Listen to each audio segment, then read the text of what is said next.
Hello again, my name is Judith Partelow. What is our dream for peace?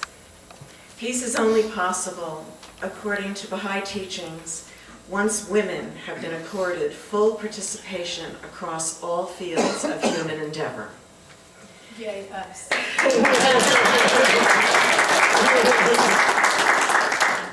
The world of humanity is possessed of two wings, the male and the female. So long as these two wings are not equivalent in strength, the bird will not fly.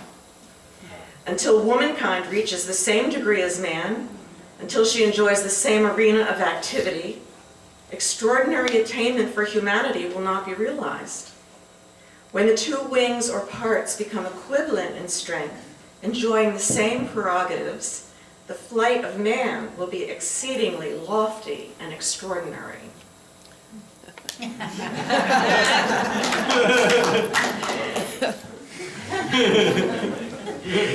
Over a century ago, for the first time in religious history, Baha'u'llah, the founder of the Baha'i faith, in announcing God's purpose for the age, proclaimed the principle of the equality of women and men, saying, "Women and men have been and will always be equal in the sight of God. The establishment of equal rights and privileges for women and men," Baha'u'llah says, "is a precondition for the attainment of a wider unity that will ensure the well-being and security of all peoples." The Baha'i writings state emphatically that when all mankind shall receive the same opportunity of education and the equality of men and women be realized, the foundations of war will be utterly destroyed. Woman rears the child and educates the youth to maturity. She will refuse to give her sons for sacrifice upon the field of battle.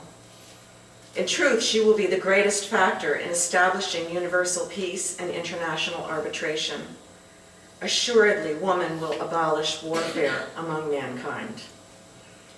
The reason why women have so far not achieved this equality is due to the lack of adequate educational and social opportunities, and because men have used their greater physical strength to prevent women from developing their true potential. The systematic oppression of women is a conspicuous and tragic fact of history.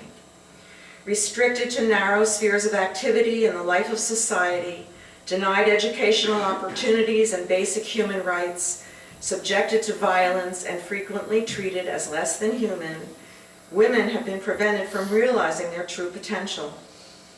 Age-old patterns of subordination reflected in popular culture, literature and art, law, and even religious scriptures continue to pervade every aspect of life.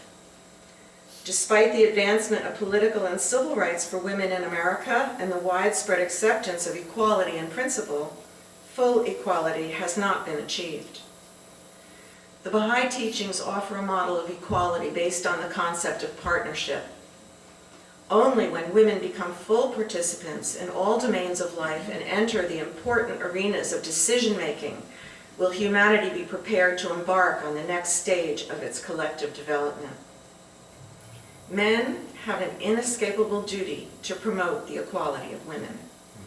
The presumption of superiority by men thwarts the ambition of women and inhibits the creation of an environment in which equality may reign.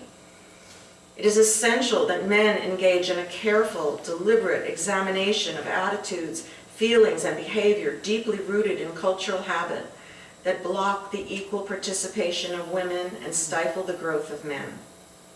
The willingness of men to take responsibility for equality will create an optimum environment for progress. Thus, Baha'i teachings stress the need for women's education, not only as a means to increase opportunity for women to help achieve equality, but also since the education of mothers is essential to the proper upbringing of children. Because of the importance of the education of women, the education of daughters takes precedence over that of sons when financial resources do not exist to educate all of the children of a family. It is through educated mothers that the benefits of knowledge can be most effectively diffused throughout society. The emancipation of women, the achievement of full equality between the sexes, is essential to human progress and the transformation of society. Inequality retards not only the advancement of women, but the progress of civilization itself. The persistent denial of equality to 1/2 of the world's population is an affront to human dignity. It promotes destructive attitudes and habits in men and women that pass from the family to the workplace, to political life, and ultimately to international relations. On no grounds, moral, biological, or traditional, can inequality be justified. A community based on partnership, a community in which aggression and the use of force are supplanted by cooperation and consultation, requires the transformation of the human heart.